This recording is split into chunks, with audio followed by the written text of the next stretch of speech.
Oke, terima kasih banyak teman-teman yang sudah menyempatkan hadir malam-malam ini hari apa ya? Selasa, malam Selasa, kita mau belajar bareng di sini tentang friends with benefit. Harusnya friend with benefits ya, S-nya di belakang gitu. Tapi kalau misalnya teman-teman punya FWB lebih dari satu juga nggak apa-apa sih. Nah, kenapa sih topik ini penting untuk dibahas? Karena sebenarnya jenis FWB ini, jenis hubungan FWB ini, itu bisa dibilang baru. Ketika aku nyusun materi ini aja, literatur akademik yang paling lama itu sekitar tahun 2000-an. Jadi bisa dibilang ini adalah suatu bentuk hubungan yang relatif baru dan tricky, ini kayak main game gitu loh. Jadi, biar kita bisa menangin gamenya dan nggak ada yang baper nih gara-gara gamenya, kalah atau menang nanti bisa kita atur lah, kita biar biar bisa survive dalam gamenya, kita belajar bareng-bareng. Di sini aku bilang bahwa friends with benefit is not for everyone. Kenapa? Akan kita bahas setelah ini. Tapi sebelum kita masuk ke materinya, kenalin dulu biar teman-teman makin enak buat nanti cerita. Di sini kelasnya bakal diisi sama aku, Safira Rizky Mela Aziz, tapi teman-teman bisa panggil aku Pia aja, PIA gitu, sesuai sama namaku di ujung layarku. Singkat cerita namaku Pia karena dulu aku di Kalimantan dan nggak pada bisa bilang F dan R, jadi ya udah jadi Pia gitu. Terus sekarang aku jadi educator di Sicilism, aku juga masih mahasiswa psikologi, tahun ketiga. Belakangan aku banyak, berkecimpung di dunia konseling, terakhir jadi ke peer counselor, terus, belakangan ini mau engage sama beberapa lembaga juga untuk jadi konselornya mereka. Terus, udah kali ya perkenalannya atau ada yang mau tanyain lagi? Udah lah ya, itu aja dulu ya. Oke, yang akan kita bahas kali ini itu ada 4. Yang pertama boundaries, sebenarnya apa sih batasan-batasan atas FWB ini biar kita nggak bingung lagi sebenarnya FWB ini batasannya apa. Terus yang kedua kriteria orang-orang atau kriteria ya orang-orang yang bisa engage dalam FWB ini karena lagi-lagi ini hubungan yang baru dan lumayan tricky, jadi nggak buat sama orang. Terus ketiga, apa sih cost dan benefit-nya untuk kita engage dalam hubungan FWB ini. Terus yang keempat, aftermatch atau hal-hal yang bisa terjadi setelah FWB itu terjadi. Nah, dalam, rangkaian ini sebenarnya nggak banyak ya, tapi, aku pengen teman-teman memperhatikan dari awal sampai akhir, karena nanti di akhir bakal ada pertanyaan, guess who? Oke? Jadi kata kuncinya adalah guess who. Sekarang, kita masuk dalam boundaries-nya, dalam topik yang pertama. Awalnya untuk membahas, untuk memberikan definisi ke teman-teman ini aku baca beberapa literatur dan aku tidak menemukan, apa ya, sejarah yang benar-benar bisa dipercaya bahwa itu adalah sebuah, apa ya, sebuah pemantik atau pemicu adanya FWB di dunia ini gitu. Jadi karena sejarahnya belum jelas, akhirnya ya udah kita pakai pendekatan, pengertian nama aja gitu. Pertama, kan friends with benefit ya. Berarti kita perlu untuk mendefinisikan dulu nih, apa yang disebut friend dalam friend with benefits. Nah, dalam konteks ini adalah hubungan yang didasari atas dasar pertemanan. Jadi, pertemanan yang lebih lebih intens daripada cuma kenal, tapi enggak lebih intimate, enggak seintimate orang-orang yang menjalin relasi romantis. Dan dari sini, itu udah jelas ya, pertemanan itu di situ. Nah, kalau misalkan teman-teman pernah dengar yang namanya no strings attached atau, no question asked, alias nggak ada syarat nih untuk dapat benefit atau untuk menjalin FWB ini. Iya, tapi dalam friendship-nya ini there's strings attached. Ada harapan, ada semacam komitmen untuk loyal sama orang ini as a friend, gitu. Jadi, basis friend-nya perlu kuat dulu nih untuk bisa ke friends with benefits. Lanjut ya. Sekarang Kenapa bisa dibilang ada benefits-nya? Apa yang dimaksud dengan benefits di sini? Mmm, Tadi kan kita udah jelas ya, kita punya hubungan pertemanan yang relatif kuat nih. Nah, mereka-mereka yang memutuskan untuk FWB, ini sebenarnya istilahnya kayak mau nambahin aktivitas seksual aja dalam kehidupan atau dalam relasi pertemanan mereka. Dan itu tuh nggak melibatkan komitmen, nggak melibatkan, apa ya, disclosure yang lebih banyak atau lebih komprehensif, seakan-akan itu mereka sedang menjalin relasi romantis gitu. Itu kenapa pada akhirnya mereka-mereka yang terjalin pada, dalam hubungan FWB ini dapat, satu, dapat caring, dapat perhatian, se semacam dari friendship-nya gitu. Terus mereka juga dapat kepuasan seksual gitu. Jadi istilahnya kamu dapat dua-duanya nih, dapat dapat afeksi dari teman, tapi kamu juga dapat sexual pleasure dan nggak ada komitmen di sana. Jadi ya itu benefit-nya, itu yang dianggap sebagai, benefit dalam friends with benefits ini. Nah, ini dia teman-teman yang perlu diperhatiin, karena aku ganggu nggak ya di situ, Mas? Aku kecilin deh. Nah, ini yang perlu kita cermati bareng-bareng. Emangnya apa sih bedanya yang tadi kita omongin sebagai FWB sama 3 term lain yang ada di sini? Sering dengar nggak? Ada yang namanya fuck buddy, ada yang namanya one night stand, ada yang namanya situationship. Baru-baru sih kalau situationship ini, dan belum banyak juga literatur yang membahas tentang situationship, tapi kita akan bahas satu-satu di sini. Yang pertama, friends with benefit. Kayak yang tadi, ada nih casual friendship, friendship biasa, pertemanan biasa, ada kita bisa minta tolong dia nih kalau misalkan ban kita bocor di tengah jalan, atau kita bisa minta tolong kalau misalnya, kita punya hambatan tertentu dalam mengerjain tugas gitu. Dia teman kita yang bisa kita minta tolong, yang kita bisa minta tolong ke dia. Dan dengan percakapan tertentu, dengan kesepakatan tertentu, kalian sepakat untuk having sex regularly, tapi nggak romantically committed. Jadi jelas kalian temenan dan kalian mau having sex, just that. Kalau fuck buddy, ini kayak friends with benefit, tapi nggak ada landasan pertemanannya.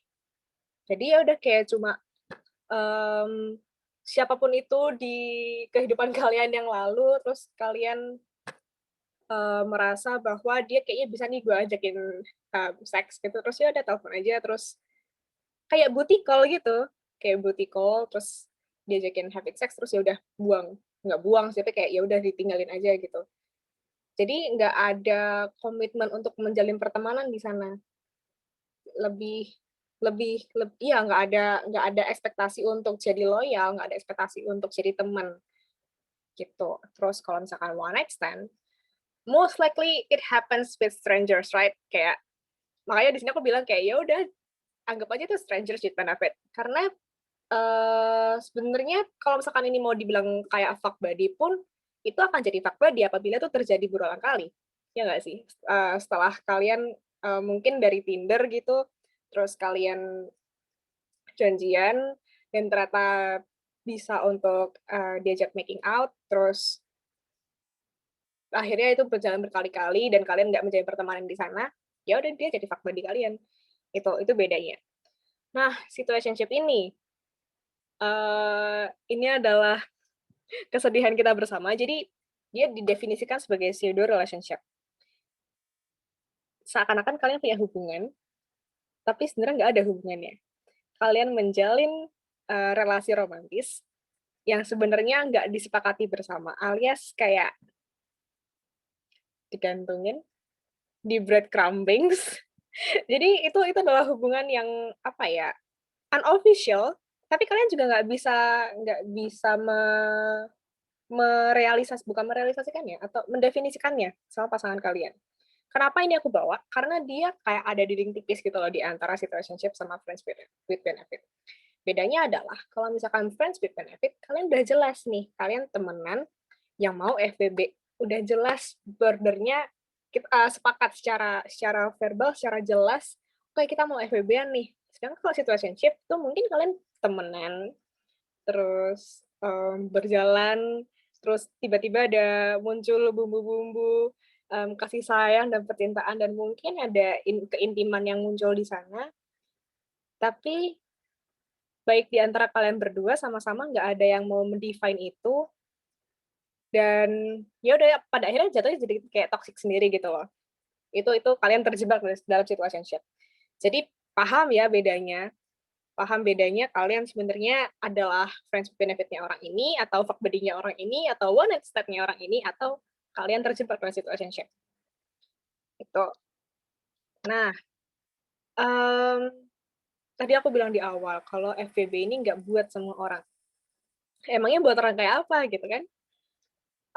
Di sini dari beberapa literatur yang aku baca udah aku kumpulin, karena mereka kadang nggak semuanya mengumpulkan kriteria secara jelas gitu, secara secara tepat dan lengkap. Jadi di sini udah aku kumpulin. Yang pertama, kamu bisa FWB-an kalau misalnya kamu bisa mengatasi emotional complexities-nya. Loh lah iya dong, mmm, having sex sendiri adalah perilaku yang pasti memicu atau memantik keintiman. Karena seks sendiri adalah perilaku yang memang judulnya itu hubungan intim, ya nggak sih kalau di bahasa Indonesia? Tentu saja dia membangkitkan keintiman tertentu. Nggak semua orang bisa memisahkan eee, senang senang, nyaman, sama baper. Nggak semua orang bisa misahin ketiganya. Jadi kalau misalkan masih bingung ini sebenarnya gimana atau mungkin nggak bisa menjaga diri dari kebaperan, jangan dulu, hold dulu, pelan-pelan, nanti aja. Terus yang kedua, settling and respect boundaries with your friend. Orang yang kita pilih sebagai friends with benefit kita ini, kan mereka juga ketika sepakat untuk jadi friends with benefit kita, awalnya sebagai teman kan? Enggak deh, bukan awalnya, sekarang pun juga masih sebagai teman gitu. Mereka punya boundary sendiri untuk menjaga perasaan mereka, mereka punya, batasan-batasan tertentu yang mungkin nggak bisa kita langgar secara personal gitu. Begitu pula dengan kita.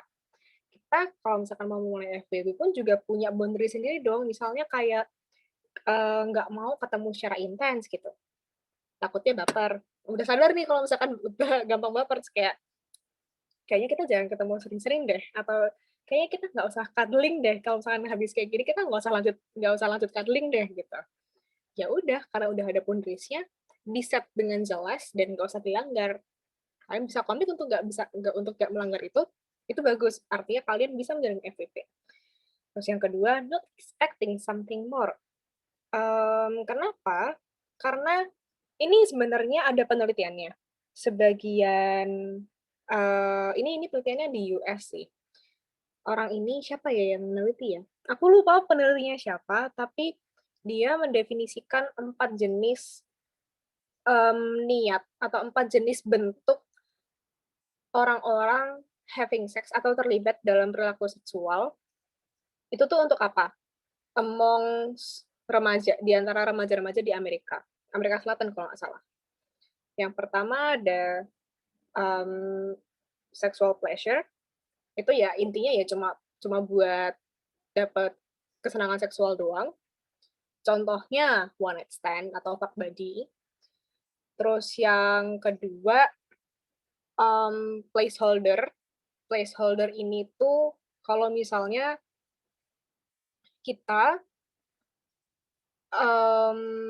punya punya tempat nih untuk seseorang. Terus ya udah, diisi aja gitu sama orang yang bisa mengisi itu, tapi kita nggak komit untuk itu. Jadi kayak istilahnya kayak ngecimin tempat tapi diisi dulu sama orang lain. Nah, itu salah satu contohnya tuh FWB.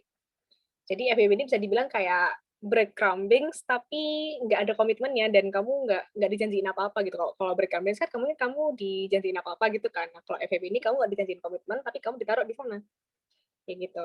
Terus yang ketiga ada, trial run. Nah, trial run ini yang bahaya, yang nyambung sama not expecting something more. Ada beberapa orang yang memutuskan untuk ngajakin sahabatnya atau ngajakin temennya FWB-an, tapi tujuannya untuk trial and error. Kayak kalau misalnya cocok, ayo, kalau misalkan enggak, ya udah. Padahal sangat bukan sangat nggak boleh, tapi sangat beresiko kalau misalnya FWB ini dimulai dengan ekspektasi tertentu yang kamu berharap atau tahu pada akhirnya kamu ataupun dia itu punya tendensi untuk, suka satu sama lain. Kalau misalkan udah tahu, nggak usah nyoba FWB-an, cari metode lain aja. Karena pada akhirnya, itu bisa mengantarkan kamu ataupun dia ke arah yang mungkin bakal bikin patah hati gitu, karena FWB itu nggak semuanya bisa jadi komitmen. Terus yang keempat, value the friendship relation. Kenapa? Karena FWB itu baiknya, sehatnya, basis pertemanan tuh kuat, basis respect-nya tuh kuat. Dan kalau misalnya nggak valuing the friendship relation, pada akhirnya cuma akan dominating, pada akhirnya cuma akan, apa ya, kayak seakan-akan dia jadi booty call-nya kamu gitu. Padahal itu sangat, nggak sehat dan sangat tidak memberikan kebebasan dalam hubungan FWB ini. Jadi malah nggak bisa dibilang FWB kalau misalkan pada akhirnya kamu nggak menghargai pertemanan itu sendiri. Sebenarnya tinggal dibalik aja sih. Kamu nggak cocok untuk menjadi FWB kalau misalkan kenapa, kalau misalkan gimana, itu, eee, kebanyakan bisa dibalik dari yang tadi, tapi mungkin ada beberapa kriteria yang beda ya. Yang pertama, anxious attachment style. Aku lupa ini teorinya siapa, tapi attachment style itu ada 4. Ada secure, secure tuh yang kamu emang udah pede sama dirimu sendiri, udah merasa cukup dan kamu siap untuk menjalin hubungan sama orang lain dan care sama mereka. Yang kedua, anxious attachment style, kamu takut, kamu ragu, dan akhirnya kamu kayak clingy, manja gitu loh. Itu anxious attachment style. Terus ada dismissive. Dismissive ini lebih ke kayak cuek, jual mahal, tanpa kamu pun aku nggak apa-apa. Dan pada akhirnya dia kayak menekan perasaan-perasaan yang, apa ya, menekan perasaan-perasaan baper gitu loh. Karena dia ya udah tend to be orang yang cuek gitu. Terus yang keempat, mmm, fearful. Fearful ini kayak lebih takut dan jatuhnya malah jadi insecure dan nggak sehat buat hubungannya. Nah, kalau misalkan kamu yang anxious yang tadi yang kedua, kamu nggak cocok untuk bisa menjalin FWB ini. Terus yang kedua, kamu tahu kalau misalnya entah kamu tahu, entah kamu merencanakan, kamu merencanakan atau kamu tahu bahwa hubungan ini tuh akan ya paling nanti dia bakal baper lah sama aku atau aku bakal baper lah sama dia atau, "Oh ini bisa kok," gitu. Witing tresna jalaran saka kulina tuh bahasa Jawa yang artinya cinta itu bisa dimulai dari kebiasaan. Kalau misalkan teman-teman tahu itu atau meyakini itu atau berharap itu akan seperti itu, nggak usah nggak usah nggak usah dilanjutin FWB-nya. Terus yang ketiga, nggak bisa mengkomunikasikan aturan atau boundaries tadi dengan asertif. Iya dong, kalau misalnya kamu nggak jelas, nggak bisa menjaga dirimu dan nggak bisa menjaga orang ini biar tetap, nggak baper, ya nggak usah dimulai. Dan yang terakhir, tend to use your friend as your booty call. Itu tadi sih sama kayak yang waktu di awal tadi, kalau misalkan kamu nggak bisa menghargai pertemanan itu sendiri, mending nggak usah. Karena dia juga manusia yang harusnya dihargai sebagai manusia, bukan orang yang lebih rendah daripada kamu, gitu. Sampai di sini, kebayang ya sebenarnya, friends with benefit ini tuh tricky dan susah dan apa ya, itu kayak kalian di sirotol mustaqim gitu loh, apa ya, kayak bakal bisa banyak resiko untuk jatuh, untuk ke lubang kebaperan di dunia ini gitu. Makanya di sini aku bilang, "Playing with fire sis." Semoga nggak kebakar ya, karena itu beresiko banget dan nggak semua orang bisa untuk menjalani friends with benefit. Mmm, tantangannya apa sih untuk friends with benefit ini? Aku udah bilang dari awal tadi kalau misalkan kita bakal rentan banget buat baper gara-gara sexual activity sendiri adalah, intimate act of behavior. Jadi, bisa jadi kita bakal baper di tengah jalan. Bahkan ketika udah ada boundaries nih di awal, kalian udah, "Oke, ini kita cuma having sex doang ya, kita nggak cuddle, kita nggak sleep over," tapi, kalian kan ketika melakukannya atau mungkin menjalani hari-hari ketika kalian berencana untuk melakukannya, ada beberapa memori tertentu, terus keluar nih compatibility yang, "Oh, kayaknya cocok ya, oh kayaknya bisa nih, kayaknya nyambung nih," gitu. Dan akhirnya ada attachment yang muncul dari sana, yang pada akhirnya beresiko untuk bikin kita patah hati. Yang kedua, normal friendship kalian bisa jadi beresiko untuk nggak bisa berlanjut sebagaimana mestinya friendship berjalan. Kenapa? Ketika kita memutuskan untuk FBB, nggak semua hal bisa kita ceritain lagi dong. Karena tadi kita tahu nih ada resiko baper, kita tahu ada resiko, baper sih, lebih tepatnya baper.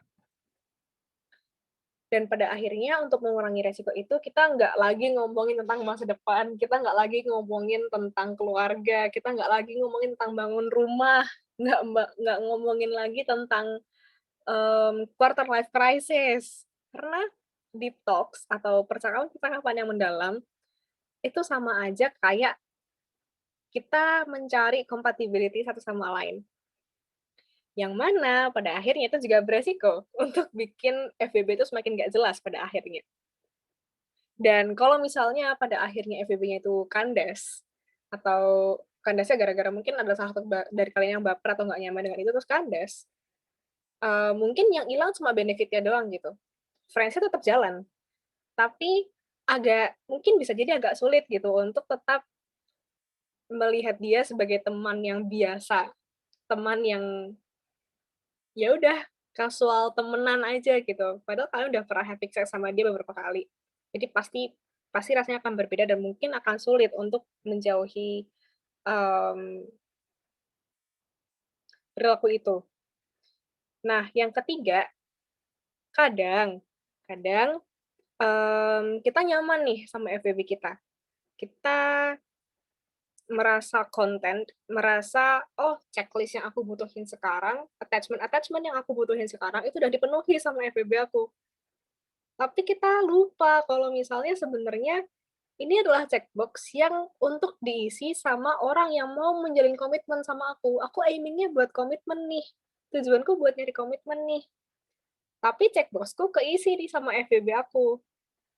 Dan akhirnya kayak, oh ya udah ngerasa nyaman aja, ngerasa konten, ngerasa, "Oh, aku terpenuhi kok hidupnya."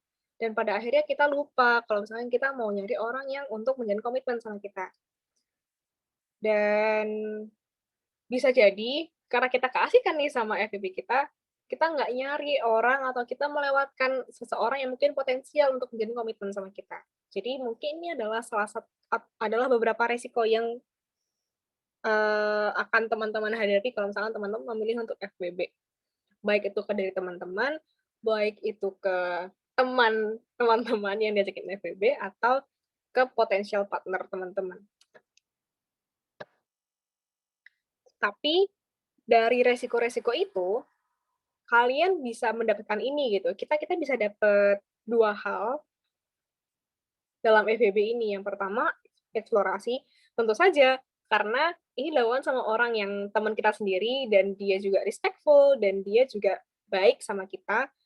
Jadi, kita bisa melaksanakan hubungan seksual yang, bisa kita atur sendiri. Seenggaknya, dia terasa seperti having sex dengan orang yang komitmen sama kita, tapi kita udah meminimalisir nggak kayak one night stand. Kalau misalkan sama one night stand kita nggak taunya dia orang gila kah, atau nggak taunya dia predator yang jahat lah, atau nggak taunya dia orang yang nggak bener lah. Nah, dengan FWB ini, sebenarnya kita udah secure nih, ini orang yang kita tahu, orang yang kita kenal, dan kita bisa eksplorasi kemanapun itu. Dan kita jadi semakin tahu diri kita sendiri dan terutama diri kita sendiri dan kita juga dapat sexual pleasure gitu. Yang kedua, ini less drama relationship, di mana kalau misalkan kita udah komit untuk FWB, kita dapat sexual pleasure, kita dapat exploration di diri kita, baik itu, "Oh ternyata aku nyaman sama orang kayak gini," atau "Aku nggak nyaman sama orang kayak gini," atau "Aku suka, berhubungan seksual dengan cara ini dan cara seperti itu." Tapi kita nggak usah mikirin ada perkara jealous, nggak ada perkara, patah hati, nggak ada aturan, nggak ada posesif-posesifan yang ribet kayak kita pacaran gitu loh. Jadi, dalam kita ber-FWB ini, kita bisa dapat keuntungan-keuntungan nih, mulai dari yang nggak ada drama, sampai kita bisa lebih tahu diri kita sendiri. Nah, ini lucu sih, karena apa ya, coba deh dari teman-teman sekalian gitu, kalian yang pernah FWB-an atau yang lagi FWB-an, boleh dong aku tahu kalian udah sampai berapa lama? Boleh tulis di kolom chat, kalian pada FWB-an berapa lama biasanya?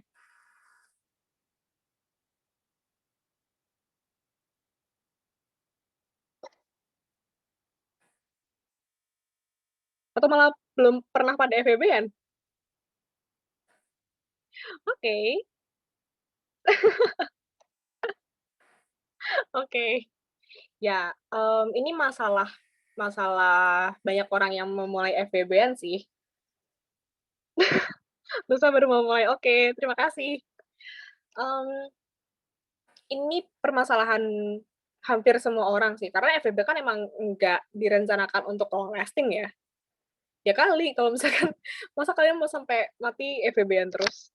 Enggak kan, ini emang emang bukan hubungan yang direncanakan untuk long lasting. Either itu buat test drive tadi di awal atau, untuk mengisi kekosongan aja gitu. Tapi pada akhirnya, teman-teman mungkin akan menemukan sesuatu yang baru atau menemukan seseorang yang tepat untuk diri teman-teman sendiri. Nah, karena tadi aku bilang ini bukan sesuatu yang akan long lasting, dia akan berhenti dong, itu akan berakhir gitu. Bisa karena sexual tension-nya menurun, yang terus kayak, "Kayaknya nggak usah deh, aku udah males," gitu. "Kita nggak usah FWB-an lagi ya." Udah tuh selesai.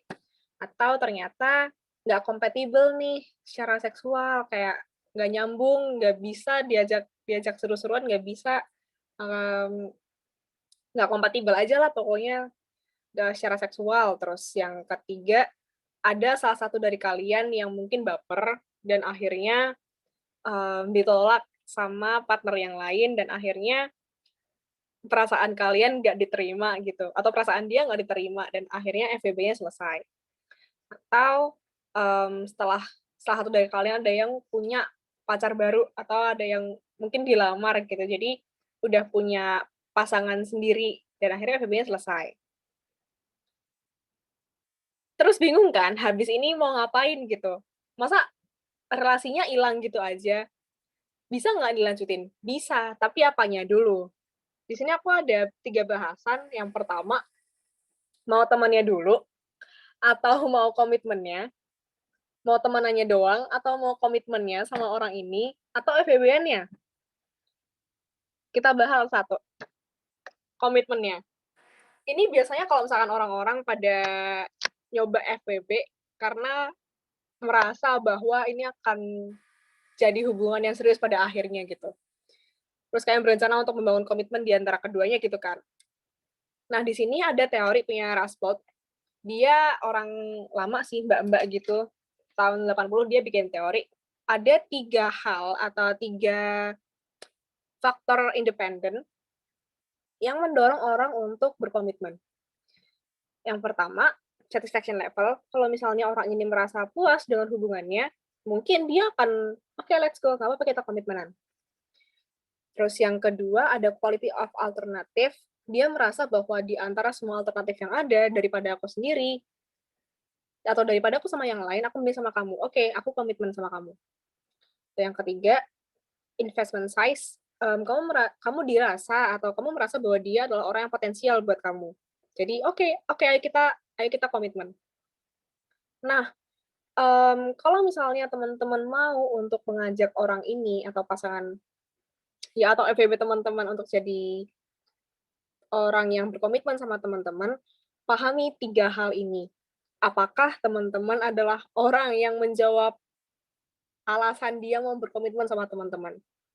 Karena, sebenarnya dari literatur yang aku baca, the sad truth is, the fact is, hanya 20% FWB yang lanjut ke komitmen, hanya 20%. Tapi itu pun sebenarnya memang, riset di Amerika sih. Di Indonesia aku belum nemu risetnya, tapi sebenarnya enggak, itu bukan di Amerika, itu review literatur. Jadi most likely 20%, bahkan yang di Amerika tuh aku bacanya 10% gitu.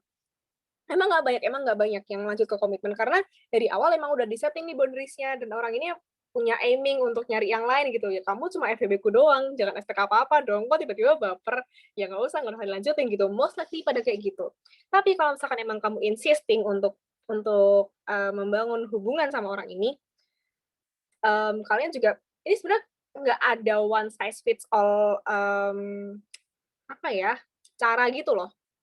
Nggak ada cara yang bisa seakan-akan ini akan berhasil di semua hubungan. Ini sebenarnya cara yang sama kayak kalau misalnya teman-teman mau mepet orang baru gitu, mau mepet orang lain maupun FWB atau cuma gebetan biasa atau siapapun itu, apakah teman-teman menjawab menjawab 3 hal yang, menjadi prediktor orang itu mau komitmen sama teman-teman. Itu yang pertama. Yang kedua, teman-teman kan udah FWB-an nih, udah jadi temannya dia, gunakanlah, komponen teman ini atau privilege teman-teman, status teman-teman sebagai temannya dia, untuk mulai lebih lanjut, sebenarnya orang ini tuh bisa nggak ya sama teman-teman?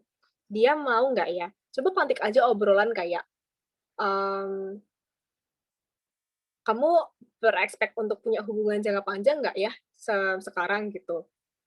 Pantik aja hal-hal semacam itu yang mungkin mungkin terdengar intimate ya, tapi ya you will never know if you don't ask.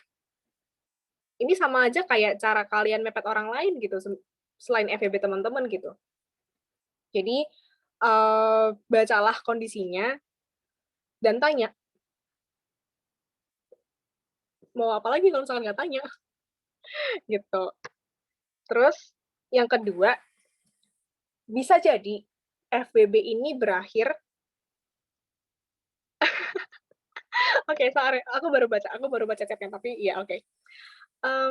Anyway aku pindah dulu deh, pindah ke sini biar nggak nutupin.